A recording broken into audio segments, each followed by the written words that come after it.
บอกทุเรียนมึงเห็นว่าบอกทุเรียนบ้านกูนี่ฮะแหกหัวแหกตาบ้างให้ไม่ได้ริมรถน้ำกันบอกทุเรียนเนื้อของกูนี่พอต้มก็200 พวงหรือมึงเคยเห็นบ้างเนื้อใหญ่กูมึง8 เทียบุญอีห่ามึงไงสิว่าจะขวางคักไปทางไหนบอกทุเรียนบ้านกูมึงเคยเห็นบ้างแต่บอกเคยเห็นกันบ้างแซ่บให้กระแซ่บขาดนี่ว่าฉีดคุณมึงเคยเห็นบ้างนี่ฮะ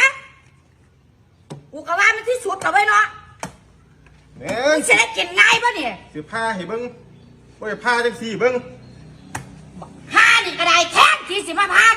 ให้กูตั้งแต่ที่แรกๆนั่งเงี้ยสมกับจนนั่นแหละหัวเหลี่ยมมองอยู่นั่นผ้าให้มันเป็นให้มันได้กินเลี้ยนหน่วยนี่ใหญ่กว่าบาทมันตัวบ่ทำก็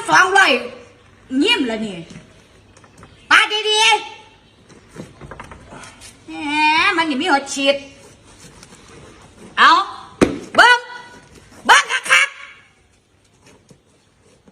อีหยังก็อยากลื่นบ้านลื่นเมี่ยงเขาดอกข้างบ้านกูนั่น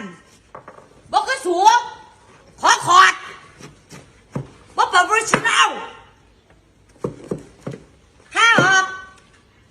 แจกกันได้เบิร์ดเชียนกูตัวนี้มึงเห็นบ่มึงเคยกินบ่ในบักทุเรียนขัวมึงเคยกินบ่